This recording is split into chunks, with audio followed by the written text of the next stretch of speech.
Well, hello. The purpose of this video is to give an overview of how to make electrochemical cells, and this is a little bit of a inquiry activity in so much where you're supposed to be figuring out how to set up an experiment. And the first thing I will say is you want to make sure and have me check, or have this line right here checked, these two blanks checked, before you attempt this table. Likewise, you want to make sure and have this line right here checked before you begin to do and complete this table. This line right here outlines what your experiment's going to look like. And the key thing there is you keep some things the same and you change others to figure out some truth. So that's what an experiment really is. Now you're making electrochemical cells here, and some folks might call this a battery. And so what that would look like, this would just be one of many examples you could do, is you could take a piece of potato and stab it with a piece of copper, in this case it's copper wire, and stab it with a steel nail. And then this could be essentially a simple electrochemical cell or a simple battery. You can use a multimeter to test that. And so we have a couple, these are at least a couple multimeters that you might see. There may be others even. A couple tricks on these: make sure you turn them on, and make sure you turn them off when you're done with them. These batteries get drained, so turn them on and then turn them off. That would just help everything out a lot. And when you are checking these things, these batteries, the best thing to look at is the voltage that you get. And so it's going to be less than 2 volts here, especially when you're just doing one of these. And so if you turn it to just 2 volts, like we have right here, so this is turned to 2 volts, and over here this says 20, that's going to work as well. 20 would work here, but it just works a little better if you have that 2 option. This just affects the display. Now I will say, we'll just jump over and look at just this multimeter.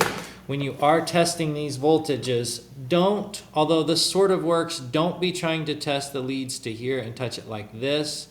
The proper way is to take alligator clamps with wires and connect it to these. This makes it way better.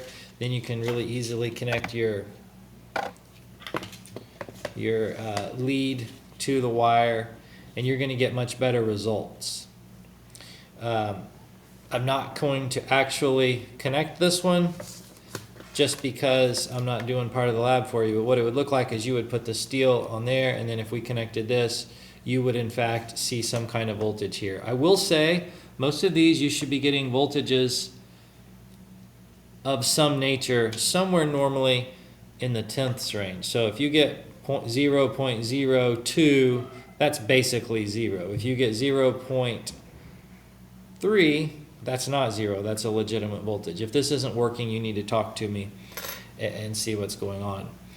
In addition to potatoes, and we also have lemons, there's another option that you could use, and there's the other route this can go is if you're not using these, you can use, we have medicine cups that have in different containers. They should be labeled. If they're not, if you get your own and you start one, just label it. Don't dump it out when you're done. That way other folks can use it. We have rubbing alcohol.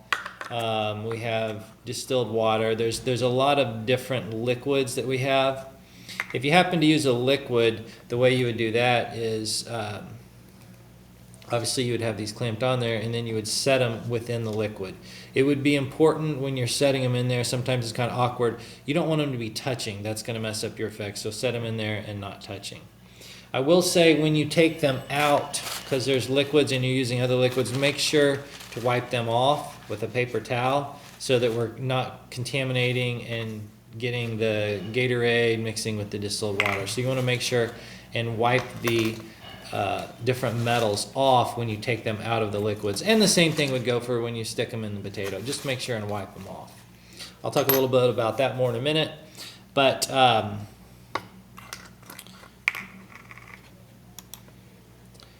will say, sometimes I see students trying to do something like this where they're thinking that they can put a metal into a liquid or a vegetable and then they can collect their clamps like this. I will promise you this is zero or very near zero voltage. This is not what you're supposed to be doing.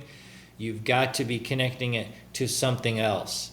If you're testing to see if the potato is giving voltage, it certainly would be viable to check to see if copper through the potato to copper, this would be viable and a legitimate thing that you could put data on down here, but not this. So as you'll see, the overall goal of this day is to figure out how you make the best battery using the materials I've given you. And I have fruits and vegetables. I have a lemon, you'll see those. I have a potato, and I have a bunch of liquids. Those should be self-apparent in little cups as I showed you.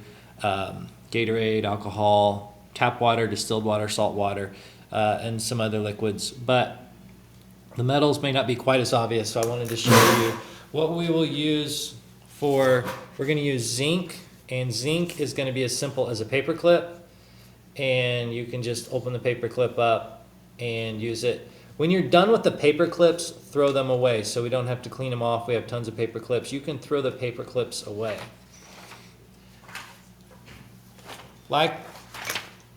Likewise, we have aluminum, and I have aluminum foil. Probably the easiest way to use aluminum foil is you can make a little roll with it.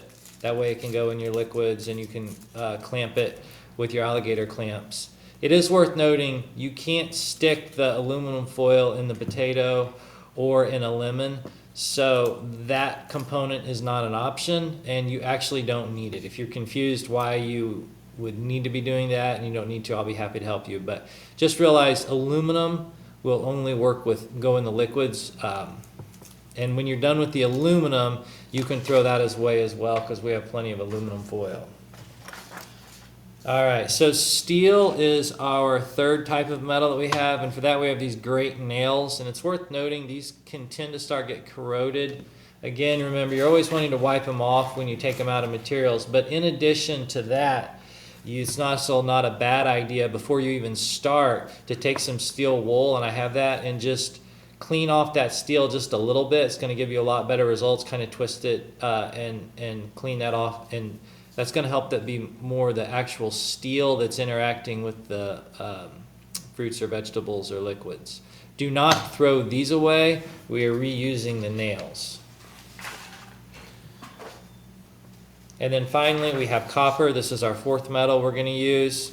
This is just 12 gauge wire. Don't throw these away. Again, it's not a horrible idea when you start and always keep them wiped off, but then also if you're worried about your results, you can kind of clean that off with the steel wool as well. It kind of just scuffs it up. Do not throw these away. At the end of this activity, the goal really is to figure out how do you make the best single cell, electrochemical cell, and then as a class, what we'll likely do is then combine all of them and see if we can light up one of these lights. I can tell you every single one of these times we can never get it to light up an LED. We never have. I'm not saying it's impossible, but we just never have. You can probably just say no every time here. Your primary data you're looking at is the voltage.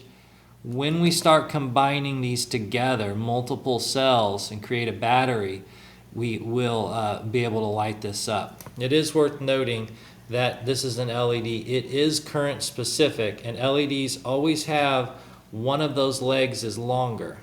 What that means is electrons have to flow. That means this is the positive side. This is the negative side.